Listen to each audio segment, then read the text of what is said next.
Hi, I'm Anna Mason and this is Nature Studio TV. My friend Shelly Perkins is a landscape and wildlife artist based in rural Worcestershire.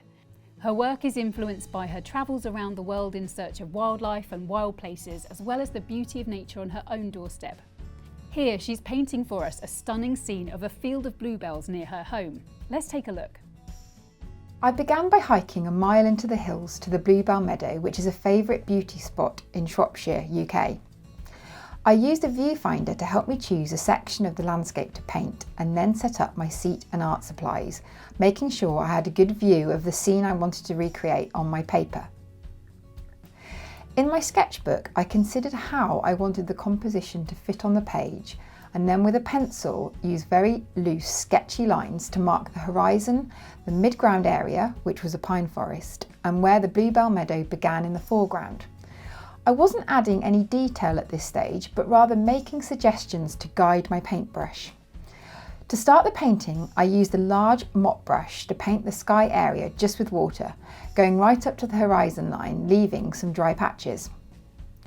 With a watery mix of blue watercolor paint, I then added colour to the sky section, leaving a few areas of paper colour to represent the clouds I could see.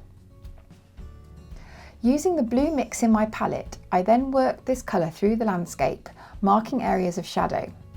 I added this blue to the background area, working down into the midground and then further down into the foreground. After adding a bit more blue to the sky, I let the painting completely dry and had a coffee to warm myself up and washed my brush. Next, I wanted to add warm colours to the painting. So I used a rusty yellow mix to pick out patches of sunshine on the landscape to recreate that warmth. There were a few fields in the distance where canola, also known as oilseed rape, was flowering, so I used a bright yellow paint colour for these. With the paper still wet, I was ready to introduce some greens. Starting with a watery yellow-green colour, I began gently building up the green areas, starting from the furthest areas in the composition, working towards the nearest.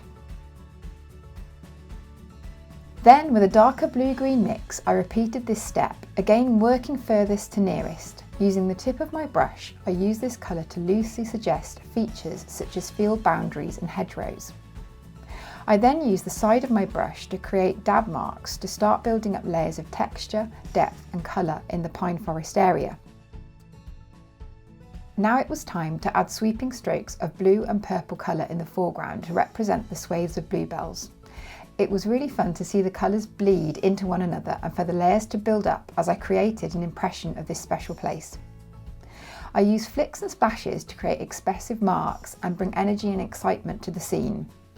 While the paint on the page was still wet, the next step was to further build up the colours and tones across the different areas of the painting. I refreshed my water at this point and I was then ready to add a little more detail, so I moved down to a smaller brush size and began adding lively, free lines to suggest details. Again, I wasn't seeking to represent exactly what I saw, but rather to capture the essence of the place. Working quickly, I painted little lines to create definition and build up the layers of brush strokes. Once that was mostly dry, it was time to add the final layer to the painting. I used my waterproof fine liner pen and, keeping my marks really loose and suggestive, I added gestural lines to any areas of the composition where I felt I wanted to pick out more details. Again, here I worked from the background towards the foreground as I sketched out those spontaneous marks. I was careful not to solidly outline any parts of the composition with any definite lines, but to move around the page quickly with free and energetic marks. With those finishing touches added, I decided to call this bluebell landscape painting finished.